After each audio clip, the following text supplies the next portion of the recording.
Ang trabaho kailangan tinatapos niya. Tsaka ano mo naman yan, di ba? Pag sinabi niya, sinabi niya. May paninindigan yun.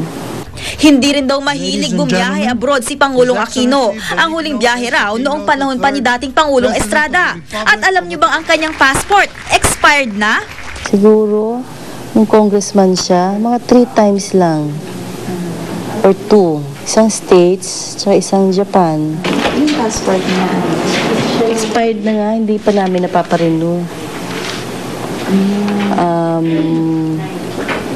2004 pa ata nag-expire yun. Hindi rin daw mahilig si Pinoy sa mga branded at mamahaling damit. Bago pa kasi pumasok sa eksena ang mga sikat na stylist at fashion designer, si Yusek Ahoro ang pumipili at madalas ay namimili noon ng mga damit ng kanyang boss. Minsan daw, napilitan itong bumili ng mga mamahaling pantalon dahil tapos na pala ang sale. Nagulat siya. Yung price. Gusto niya ata akong patayin nun. magkano? Dalawa pa binili niya. Mga magkano yun? Mga 8 ata. 8,000 isa? Oo. Pag nasa palasyo, kay Yusek Ahoro din sinasabi ng Pangulo ang gusto niyang kainin. Yung ayaw niya lang yung chicken, yun lang. For the rest, Ano yung favorite niya? steak. Yun. Crabs. Bilang appointment secretary, malaki ang naitutulong ni Yusek Ahoro para maayos na magampanan ng Pangulo ang kanyang tungkulin sa sambayan ng Pilipino. Lay Alves, Nakatutok, 24 Oras. So, pwede na. Pumanaw na ang dating audiovisual supervisor ng GMA News and Public Affairs na si Estrella Maborang sa edad na 59. Taong 1986 pa nagsimula si Ate S sa GMA bilang VTR editor librarian. Kareretiro lang niya nitong Pebrero. Ilang taon ding nakibaka si Ate S sa breast cancer. Nakalagak ang kanyang labi sa Our Lady of Mount Carmel Shrine sa New Manila. Nakikiramay ang pamunuan ng GMA sa iniwang pamilya ni Ate S.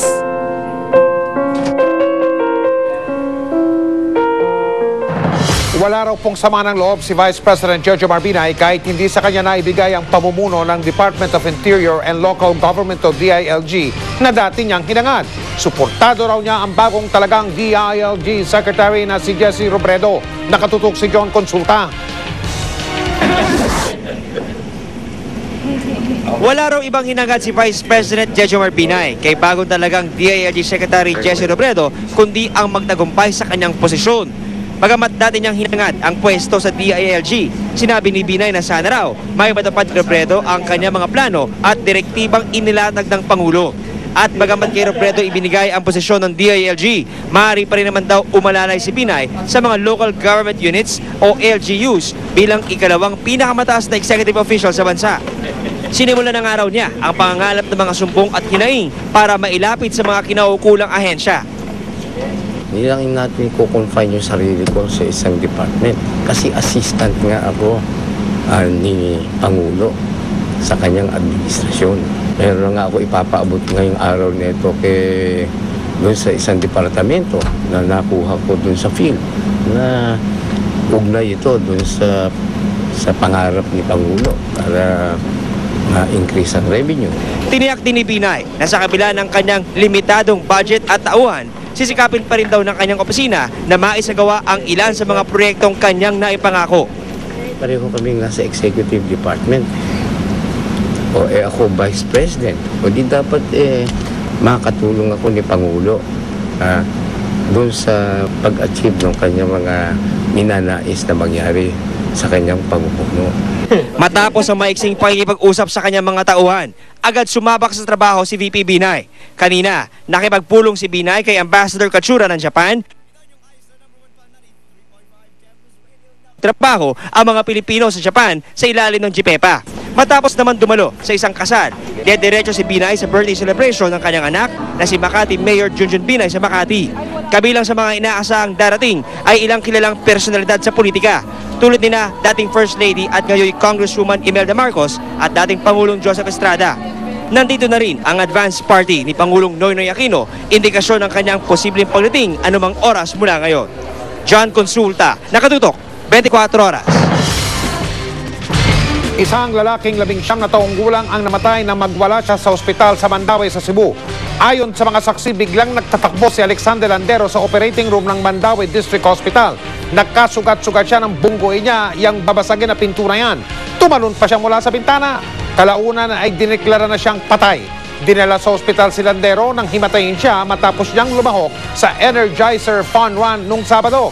Media partner sa Fun Run na yan ang GMA Network sa pamagitan ng aming himpilan sa Cebu.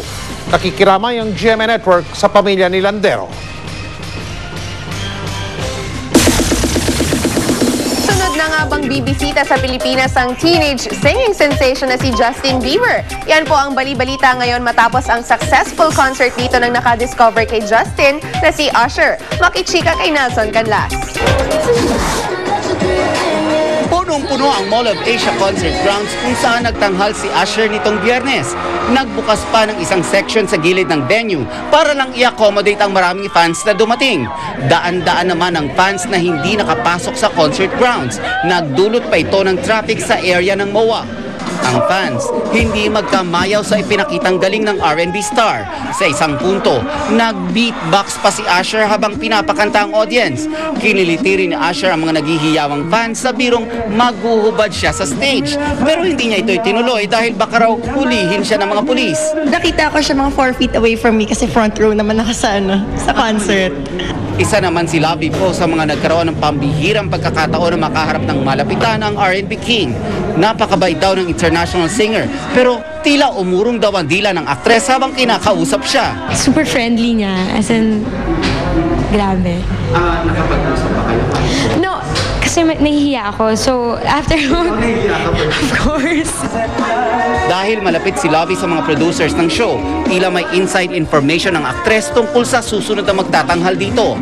Ibinulong niya sa GMA News na malaki raw ang posibilidad na bumisita sa Pilipinas ang international singing sensation na si Justin Bieber. Si Usher ang nakadiscover kay Justin. Nelson Canlas updated sa Showbiz Happenings. That's it for Chika Minutes. Sa ngalan po ni Pia Guanyo, ako si Luandi. Mel, Mike? Salamat, Luan. At yan po mga balita ang aming tinutukan sa nakalipas sa 24 oras. Maraming salamat sa inyong pagtitiwala mula sa tahanan ng katotohanan. Ako po si Mel Tiangco. Ako po si Mike Enriquez. Ito ang GMA. Walang kinikiligan, walang pinoprotektahan. Walang kasinungalingan, serbisyong totoo lamang. At dahil hindi natutulog ang balita, Nakatutok kami 24 oras.